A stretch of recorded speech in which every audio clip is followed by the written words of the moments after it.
We'll bring those to you live when he takes the stage. First, joining us now, the co-host of the hit show The Five in America's Newsroom. She's got double duty. I was on with her today, Dana Perino, along with our fellow co-host of The Five, Harold Ford Jr. I work for Dana, so I'm glad to be here with you. The crowd favorite, right By the way, I Harold cannot Ford fill in for Greg Gutfeld. I'm not as funny as Greg. I'm not as funny as Jimmy Fallon either. You're taller than Greg, though. Yeah, okay. Well, there's always an upside. But he's Great. taller than me, so. Well, you're both great. All right, let's get you just simple analysis. What happened today?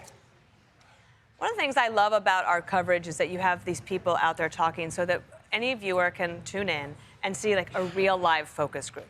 What's really on people's minds? We can talk about the polls all we want. I thought it was very interesting that how many people are bringing up education. They're bringing up these back to basic issues. Gutfeld talked about that today on The Five as well, that they just want government to work well. They're not asking for government to solve their problems, okay? They want to pay their taxes and make sure that the roads are taken care of, that the schools are taken care of, and that their national security is taken care of. And they don't want the government to get in the way of the economy being able to work in a supply and demand, market forces kind of way. That's the way that I see this. I also think that President Trump, if you look at that screenshot right now, his stage presence, one, we know is very good, right? The charisma, the politics, but the experience of having been president and then now running again. Now, he didn't debate, but he has been here in Iowa. He has shown up. He's going to give some remarks tonight.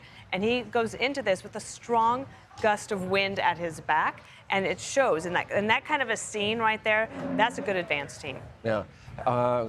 Harold Ford Jr., when we first met, you were a congressman from the great state of Tennessee.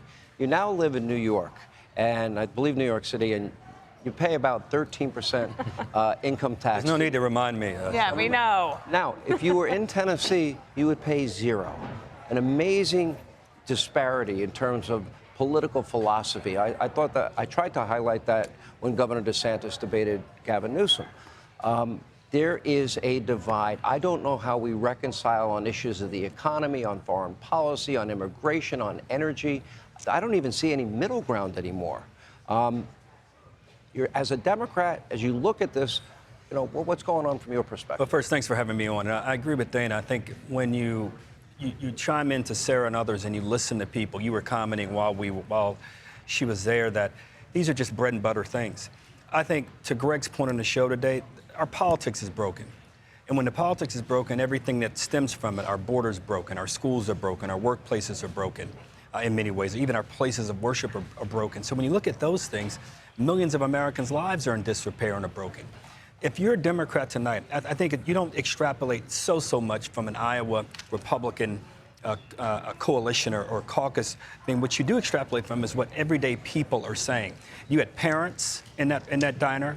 You had people who were a little older, people who were a little younger. Then that last guy who I thought was so interesting said, we just want it to work.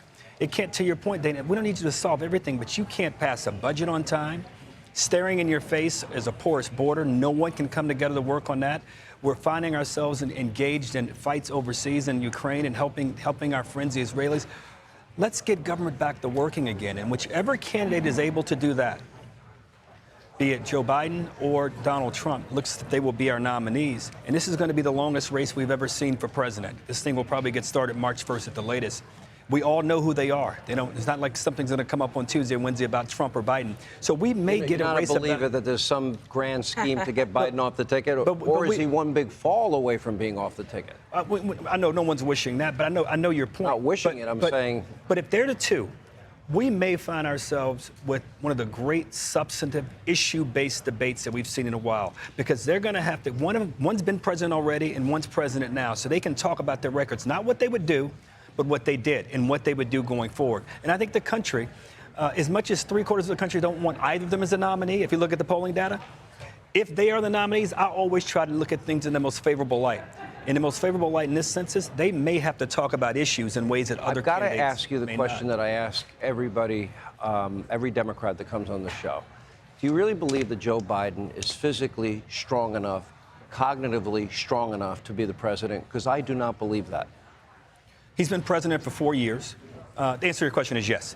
Am I in a box of people wouldn't mind seeing another person, another Democrat emerge That may happen at some point. And if you look at the polling data for the country, 2 out of 3 Democrats want that to be the case. Yeah. But I think even 3 out of 4 Republicans want someone different. But we may be stuck with these two. We've got to figure out what's the best that can come out of this for the country. So if you look at the Fox exit polls, we've been running polls for 7 days straight. You look at the ABC poll, Joe Biden at 33%. He is losing dramatic support among every key major demographic of the Democratic Party or the Democratic base.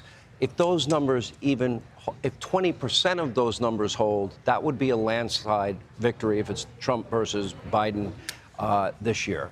How real do you believe that is in the end, Dana? Very, and also in that same ABC poll, they asked a question about cognitive abilities. Mm-hmm. And it was 28%. Yeah. Right?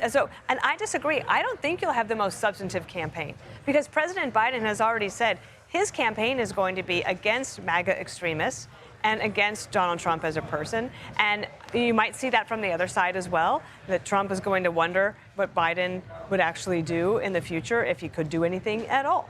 But I think we'll tire of that debate. Think about this. Well, The economy is always, if we find ourselves at Memorial Day and gas prices are really high, that impacts adversely an incumbent.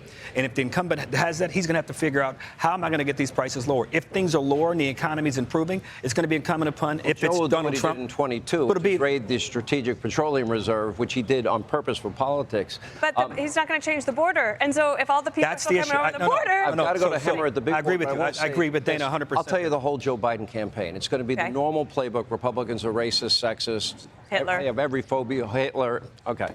Democracy in peril. Donald Trump, January 6th. That's it. That won't work. About his record. That won't work alone. You're going to have to talk about the border and the economy. And if you don't talk about those things. How does he talk about the border without being laughed at? Well, you got to get between now and March. They got to get down there and do something about it. I've been saying this for a long time. If we don't do something there, it's bad for the country and worse for my party. Love watching you guys every day. Thank you both for joining me. Thanks for having us. Appreciate it. All right. Hey, Sean Hannity here. Hey, click here to subscribe to Fox News YouTube page and catch our hottest interviews and most compelling analysis. You will not get it anywhere else.